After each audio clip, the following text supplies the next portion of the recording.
하지만 왕건의 굴욕은 여기서 끝이 아니었죠.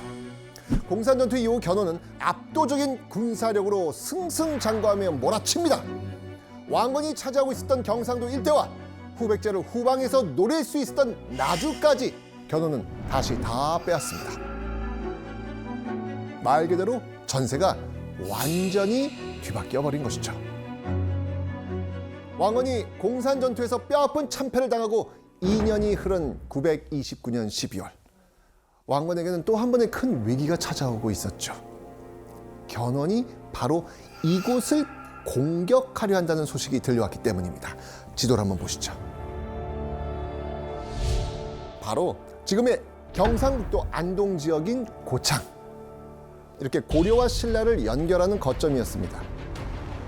왕건 입장에선 이 고창까지 뺏기면 한반도 통일의 주도권 완전히 빼앗기는 거나 마찬가지였기 때문에 여기는 무조건 사수해야만 하는 곳이었습니다. 하지만 3,000명의 고려군이 주둔하고 있던 고창에 견훤이 약 10,000여 명의 군사를 이끌고 순식간에 포위해버린 겁니다.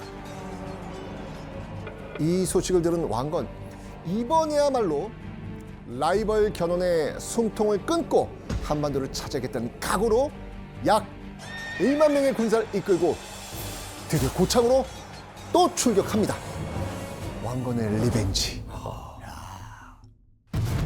고려의 왕건과 후백제의 견훤이 또다시 승패를 겨루는 순간이었습니다. 저 멀리서 예사롭지 않은 무리가 전장을 향해 몰려오고 있었던 거예요. 왕건에게 점점 다가오고 있는 그 무리의 실체, 고창 지역 호족들이었어요. 고창 지역 호족들은 고려나 후백제 어느 편에도 서지 않고 정세를 지켜보고 있었는데 마음을 돌려서 왕건의 편에 서기로 했던 겁니다. 왕건의 어떤 정책? 친신라 정책이 정말 빛을 발하는구나. 그렇죠. 예. 박빙의 상황에서 호족들의 지지를 받으며 승기를 점점 가져오기 시작한 왕건. 자, 고창 전투의 결과는 어땠을지 확인해 보겠습니다. 드디어 더불어 싸우다가 저녁이 되자 견훤이 패하여 달아났으며 죽은 자가 8,000여인이었다. 결과는 고려 왕건의 대승이었습니다. 리벤지의 성공. 고창 전투의 승리 이후 신라의 30여 9년이 왕건에게 투항해 왔고 동해안 쪽에 기반을 둔 수많은 호족까지 왕건에게 기부해 옵니다. 이 후삼국 시대는 많은 호족들이 포진하고 있는 호족의 시대라고 할 수 있어요. 그래서 무엇보다 호족의 동향이 굉장히 중요했는데 이 고창 전투 이후 왕건 쪽으로 이제 기울어지면서 이 삼국의 주도권이 고려로 넘어가게 된 것이죠. 그 당시 견훤의 나이가 69세. 천년 전 69세면 어휴. 벼랑 끝에 선 견훤은 무너져가는 국군을 일으키기 위해 아주 중요한 결정을 내리죠. 당시 견훤에게는 아들이 10명 있었어요. 이럴 때 보통 어떤 아들에게 왕위를 물려줄까요? 장남. 상자. 자, 견훤이 어떤 아들을 후계자로 선택했는지 기록을 한번 보겠습니다. 넷째 아들 금강은 몸이 크고 지략이 많았다. 견훤이 특별히 그를 총애하여 그에게 왕위를 전해주려고 하였다. 첫째가 아니네요. 넷째. 그런데 935년 3월 이 견훤의 계획이 한순간에 무너지는 충격적인 사건이 벌어집니다. 신검이가 아니냐? 군무와 국정이 혼미하여 설마. 소자가 폐하의 자리를 대신하지 않으면 아니 되게 되었사옵니다. 뭐라? 아이고야. 역적인 무리들을 응징하고자 혁명을 결행하였나이다. 아버지가 살아있는데 이제 이곳을 권력 앞에서. 떠나셔야겠사옵니다. 와. 이미 아니 왕이 왜 쫓겨나? 진짜 후백제를 위해서 어떻게 했는데. 아버지를 저렇게 쫓아내는 아들을 지금까지는 처음 봤는데요. 견훤이 넷째 아들 금강에게 왕위를 물려주려고 하니까 왕위를 탐했던 견훤의 맏아들 신검이 견훤이 후계자로 삼으려고 했던 동생 금강을 무참히 죽여버렸습니다. 그리고 아버지 견훤을 끌어내리고 본인이 왕의 자리에 오른 겁니다. 이 아들이 이 천륜을 저버리고 반란을 일으켰다. 견훤의 심정이 어땠을까요? 억장이 무너지지 않았을까요? 아버지의 뒤통수는 좀 심한 것 같긴 합니다. 그것도 왕인데 아버지가. 그렇게 견훤은 전북 김제에 위치한 금산사라는 절에 유폐됐고요. 아이고. 30명의 군사들에게 둘러싸여 감시를 받게 됩니다. 살아있는 게 더 슬프지 않았을까요? 죽은 거랑 다름없다 생각했을 것 같아요. 본인 명예가 있는데. 자, 견훤이 절에 갇힌 지 어느덧 3개월. 맏아들 신검에 대한 그 배신감에 몸부림치던 견훤은 이대로 죽음만을 기다리고 있을 수는 없다. 견훤은 자신을 감시하던 군사들에게 몰래 준비한 그 술을 먹입니다. 그리고 취하게 만들어요. 그리고 그 틈을 타 다급하게 금산사를 탈출하는데 성공하죠. 대단하시다. 그죠? 연세가 그렇게 있으면 그냥 절에서 그냥 내려놓을 법도 한데. 그죠? 견훤은 이때 아주 중대한 결정을 내리죠. 여기서 문제. 자, 금산사에서 탈출한 견훤의 다음 행보는 무엇이었을까요? 아들한테 가야죠. 네? 아들한테. 아들한테 간다. 해야죠. 씨, 오다. 정답. 정답. 왕건에게 간다. 내가 키운 후백제잖아요. 근데 그 후백제를 어쨌든 빼앗겼고 신검에 대한 배신감이 더 컸을 것 같아서 왕건에게 가서 나를 받아들여줘라. 너무 인생의 철천지 원수 같은 사람이 날 받아줄까요? 지현 씨, 정답. 예. 왕건에게 가서 항복해요. 와, 왕건에게 가서 항복을 한다는 건 지금까지 내가 살아왔던 모든 것을 부정해야 되잖아요. 내 인생을 통째로 부정해야 되잖아요. 지금까지 싸웠던 적장에게. 견훤 입장에서는 신라를 선택할 수도 없죠. 그동안 반신라 정책을 취했고 이미 무너져가는 신라였고, 그리고 평생을 라이벌로 지냈지만 69세 노인이 투항을 했는데 왕건이 나를 죽여? 그거는 왕건에게 욕되는 일이라고 생각해서 오히려 고려에 가는 것이 안전할 거다, 이렇게 예상했으리라고 짐작이 됩니다. 그 왕건의 포용력을 좀 믿었군요. 자, 그렇다면 과연 왕건은 어떤 반응을 보였을지. 잘 오셨습니다. 이리 오시느라 고생 많으셨사옵니다. 고맙소 대왕. 이렇게 환영해주니 몸둘 바를 모르겠소. 이미 머무르실 거처와 필요하신 모든 것들을 아낌없이 준비해 두었사옵니다. 부디 편히 쉬시옵소서. 아유, 신세를 지러 온 사람을 이렇게 맞아주다니 정말 고맙소 아우님. 아유, 형님 괜찮습니다. 와. 너무 고맙죠. 와, 진짜. 이걸 또 받아주네요. 왕건이. 그러네요. 평생을 바쳐 쌓아온 숙적이었던 게 믿어지지 않을 정도로 왕건은 아주 기쁜 마음으로 견훤을 정성을 다해 맞이한 겁니다. 견훤은 왕건이 거처로 마련해준 궁궐에서 머물고 높은 지위와 재물 노비까지 아낌없이 선물로 받죠. 어우 진짜. 게다가 견훤은 왕건에게 상보라는 존칭으로 불렸는데요. 상보는 아버지처럼 존경할 만한 어른이라는 의미였습니다. 진짜요? 네. 아니 나를 죽일 뻔했던 사람이니까요. 아니 너무 허무하다. 아니 이렇게 좋은 사람이랑 평생 전쟁을 왜 한 걸까 막 이런 생각이 들 정도네요. 한나라의 군주였던 만큼 왕건이 최대한의 예를 갖춘 겁니다. 이렇게 한반도 통일이라는 같은 목표를 가지고 약 32년간 경쟁해온 후삼국 최대의 라이벌들이 최고의 파트너 동지로 변신한 겁니다. 참 어제 저기 오늘의 동지가 됐네요. 아들 때문에 이렇게 돼요.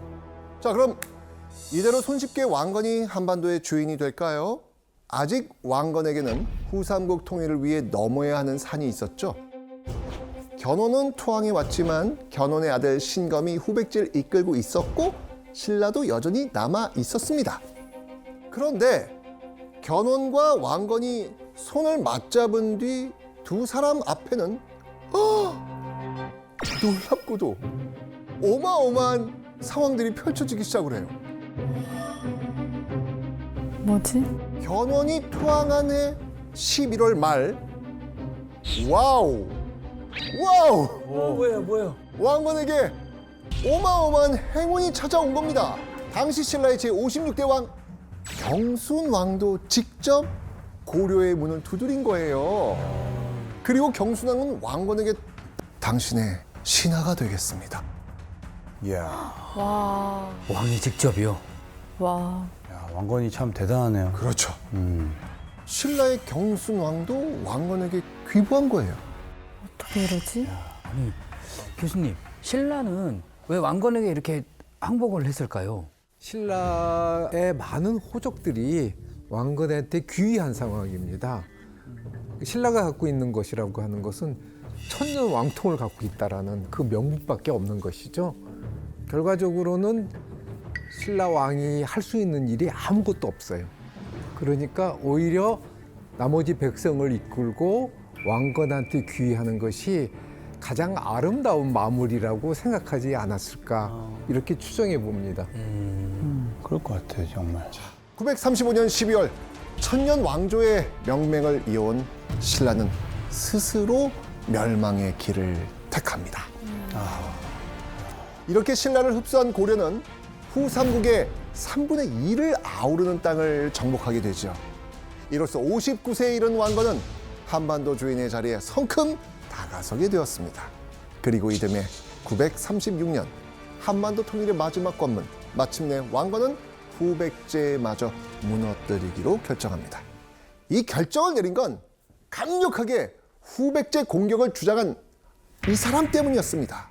누구겠습니까? 견훤. 그 사람은 바로 후백제를 세운 장본인 견훤. 백제를 만든 내가 백제로 한반도 통일을 하려고 했는데 백제를 치라고 하는 상황이 됐다는 게 정말 이 운명의 장난 같은 일이네요. 이건 자신이 일군 나라를 스스로 무너뜨리겠다라고 한 건 다름없는 거죠. 자, 견훤이 왜 그런 결정을 내렸는지 우리 혁수 씨가 한번 읽어봐 주시죠. 네. 늙은 신하가 전하에게 몸을 의탁하였던 까닭은 전하의 존엄한 위력을 빌려 반역한 자식을 배기를 원해서였을 뿐입니다. 불충불효한 자식과 나라를 어지럽히는 신하들을 없애주신다면 신은 비록 죽어서도 유감이 없을 것입니다. 아들 신검에 대한 견훤의 복수심과 원한이 얼마나 큰지 느껴지세요, 지금? 이 나쁜 자식. 왕건은 견훤의 뜻대로 후백제를 침공하기로 하고 병력을 출동시킵니다. 이때 왕건이 동원한 군사는 무려 약 10만 명. 와, 이기겠다는 거네요. 이를 갈고 갔네요. 끝낸다는 거죠. 여기서 그 고려 10만 대군의 가장 맨 앞 선봉장에 선 인물, 설마 설마. 노익장. 견훤? 바로 견훤입니다. 그야말로 백전노장, 당시 70살이었던 견훤 또한 고려군 기병 1만 명을 이끌게 되죠. 그렇게 왕건과 견훤이 이끄는 고려군대, 견훤의 아들 신검이 이끄는 후백제군은 지금의 경상북도 구미에 위치한 일리천이라는 강을 사이에 두고 진을 치죠.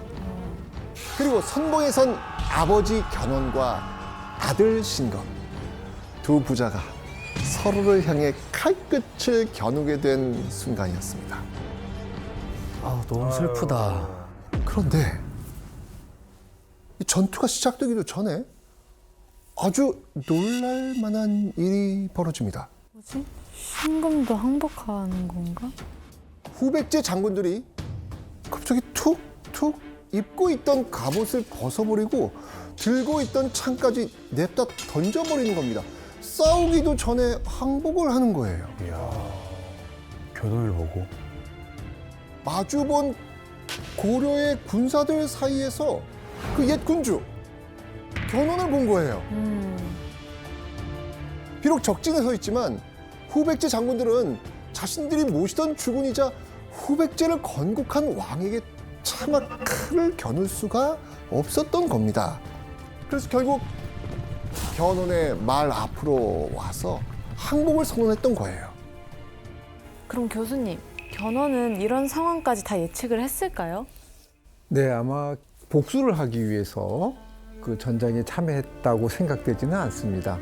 견훤은 고려로 가서 보니까 왕건이 어떤 인물인지 또 고려의 군사력 어떤 인물인지 누구보다 잘 알게 되었을 겁니다. 그런 상황에서 자신이 세운 후백제가 큰 희생 없이 패배하기를 바라는 마음. 그래서 아마 그 전장에서 후백제 장군들이 항복하기를 바라는 마음으로 전장에 참여하지 않았을까 생각이 됩니다. 이걸 다 생각하고 한 거군요. 제 장군이에요, 멋진 장군. 고려와 후백제의 운명을 건 최후의 승부는 결국 신검이 투항하면서 왕건과 견훤이 이끈 고려군의 일방적 승리로 끝이 납니다. 936년 왕건은 마침내 그토록 꿈에 그리던 한반도 통일이라는 대업을 완수하죠.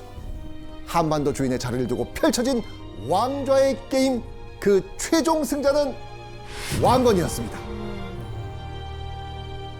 왕건과 견훤은 한반도 통일이라는 같은 목표를 향해 달려갔지만 서로 다른 방식의 정책을 펼쳤습니다. 왕건과 견훤의 이야기를 통해서 여러분이 리더의 위치가 됐을 때 어떤 모습을 지향하면 좋을지 한 번쯤 생각해보는 시간이 되셨기를 바랍니다.